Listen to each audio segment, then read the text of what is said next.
In India, a society rooted in patriarchal traditions, marriages are sacrosanct and it is not a crime for a man to rape his wife. But in recent weeks, courts have given conflicting rulings on marital rape, leading to renewed calls from campaigners to criminalise rape within marriage.On. On Thursday, Justice NK Chandravanshi of the Chhattisgarh High Court ruled that sexual intercourse or any sexual act by a husband with his wife cannot be rape even if it was by force or against her wish. The woman had accused her husband of unnatural sex and raping her with objects.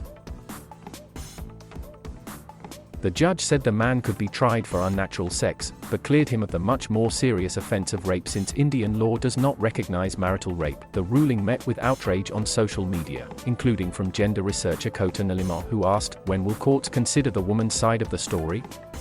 Many responded to her tweet saying the archaic rape laws must be amended, but there were many contrary voices. 2.1 wondered what sort of a wife would complain of marital rape, another suggested there must be something wrong with her character, while a third said only a wife who doesn't understand her duties would make such a claim. It's not just social media. The contentious topic of marital rape also appears to have divided judiciary. Just a few weeks back, the High Court in the southern state of Kerala ruled that marital rape was a good ground to seek divorce. The husband's licentious disposition disregarding the autonomy of the wife is marital rape, albeit such conduct cannot be penalized. It falls in the frame of physical and mental cruelty, Justices A. Muhammad Mustak and Kausa Adapagath said in their 6 August order. They explained that marital rape occurred when the husband believed that he owned his wife's body and added that such a notion has no place in modern social jurisprudence. The law that Justice Chandravanshi invoked is Section 375 of the Indian Penal Code. The British colonial era law, which has been in existence in India since 1860, mentions several exemptions, situations in which sex is not rape, and one of them is by a man with his own wife who's not a minor. The idea is rooted in the belief that consent for sex is implied in marriage and that a wife cannot retract it later. But it has increasingly been challenged across the world, and over the years, more than 100 countries have outlawed marital rape. Britain too outlawed it in 1991, saying that implied consent could not be seriously maintained nowadays. But despite a long and sustained campaign to criminalize it, India remains among 36 countries where the law remains in the statute book, leaving millions of women trapped in violent marriages. According to a government survey, 31% of married women, almost 1 in 3, have faced physical, sexual, and emotional violence from their husbands.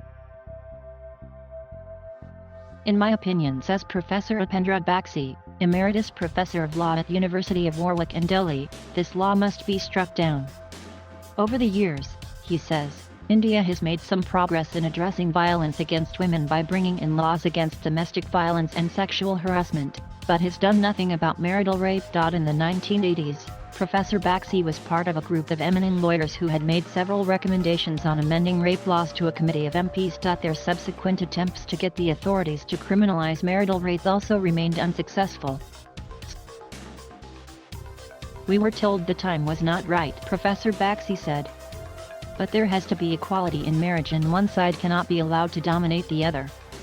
You cannot demand sexual service from your spouse. The government has consistently argued that criminalizing marital law could destabilize the institution of marriage and that it could be used by women to harass men. But in recent years, many unhappy wives and lawyers have petitioned courts calling for the offending law to be struck down. The United Nations, Human Rights Watch and Amnesty International have also raised concerns about India's refusal to do so. Many judges too have admitted that they are hobbled by an archaic law that has no place in a modern society and called for the parliament to criminalize marital rape. The law is a clear violation of women's rights, and the immunity it provides to men is unnatural and the main reason behind the growing number of court cases, Ms. Neelima says. India has a facade of being very modern, but scratch the surface and you see the real face. The woman remains the property of her husband. Rape is criminalized in India not because a woman's violated, but because she's the property of another man. Ms. Neelima says one half of India that is male became free when India became an independent country in 1947, the other, female, half is yet to be free. Our hope lies in the judiciary. It's encouraging that some courts have admitted the unnaturalness of this immunity, she says. But these are small wins, overrun by other contrary legal verdicts. This needs intervention, and it must change in our lifetime. The barriers are extra tall when it comes to marital rape, she says. This should have been sorted out way back. We are not fighting for the future generations, we are still fighting the wrongs of history. And this fight is critical. Read more from Geeta Pandey on patriarchy within homes.